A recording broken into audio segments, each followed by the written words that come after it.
চলমান আন্দোলনকে উপজীব্য করে জনপ্রিয় নাট্যকার ও পরিচালক ঔপন্যাসিক ফেরদৌস হাসান, যিনি বিগত জীবনে একজন সেনা কর্মকর্তা ছিলেন, মেজর আক্তার ফেরদৌস রানা, তার ফেসবুকের একটি স্ট্যাটাস আমার ভালো লেগেছে, আমি আপনাদের জন্য পড়ে শোনাচ্ছি। কথাবার্তার উদ্ভট আচার আচরণের জন্য আমার এক বস ছিলেন কিংবদন্তি তুল্য।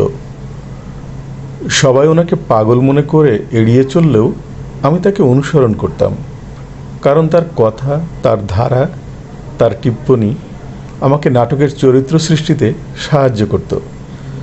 আমি তার অনেক কথা চুরি করে মজার মজার সংলাপ তৈরি করেছি, কিন্তু তার মতো করে কাউকে দিয়ে বলাতে পারিনি। সেখানেই আমি ব্যর্থ। যাই হোক, তার একটা গল্প বলছি।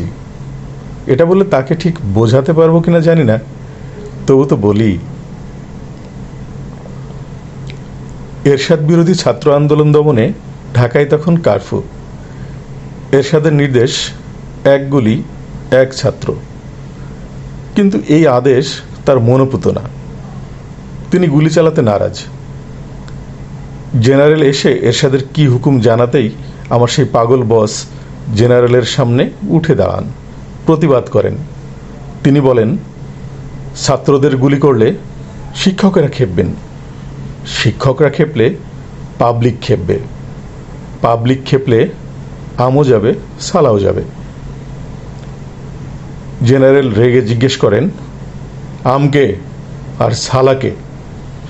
তিনি বলেন, আম মানে আমলারা স্যার, আর সালা মানে আমরা স্যার।